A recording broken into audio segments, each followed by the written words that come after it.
Interesting little piece of news coming from the Middle East. This is from the Independent. Kurdistan referendum results. 93% of Iraqi Kurds vote for independence, say reports. Almost 93% of those who took part in the referendum on support for Kurdish independence from Iraq have voted to split from Baghdad, officials have said. The results of Monday's vote were announced on Wednesday evening by election officials in Erbil, the semi-autonomous Kurdish regional government, KRG's capital. A total of 92.73% said yes in response to the question, do you want the Kurdistan region and the Kurdistani areas outside the administration of the region to become an independent state? Head of the Electoral Commission, Hendrin Mohammed, told reporters turnout had been high, with approximately 72% of the 8.4 million strong population taking part.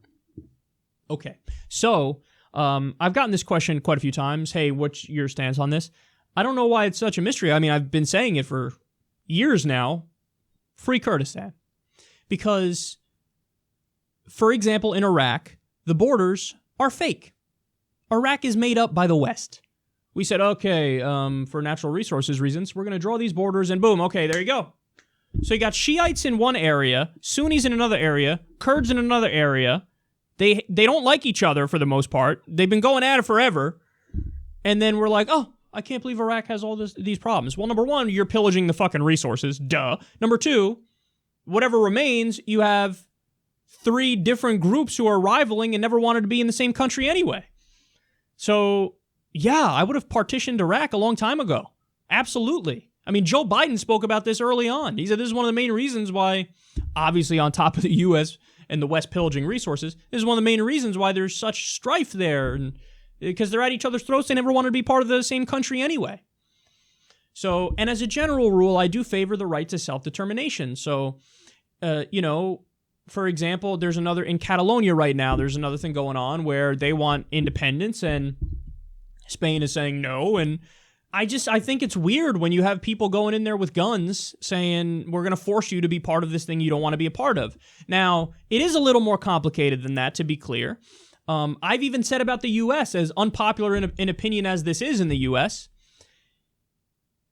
if you try to make it work for so long and it doesn't work, and then a place like Texas or a place like Northern California, which wanted to be their own thing, if they say we're going to have a referendum and we're going to leave, I mean, yes, I would say that's fine.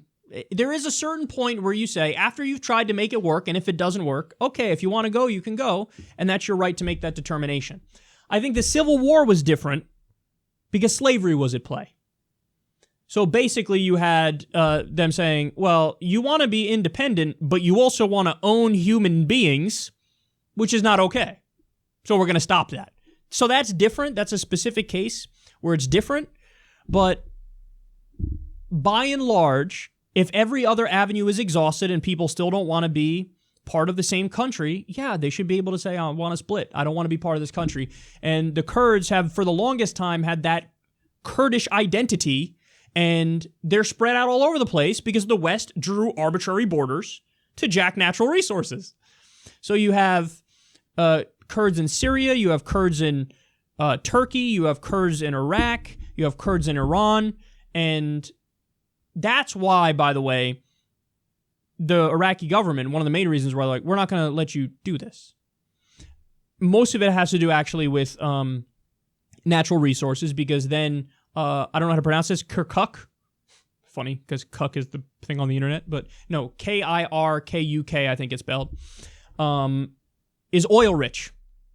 And if the Kurds say we're going to leave, they get that. So they don't want to give up that oil wealth.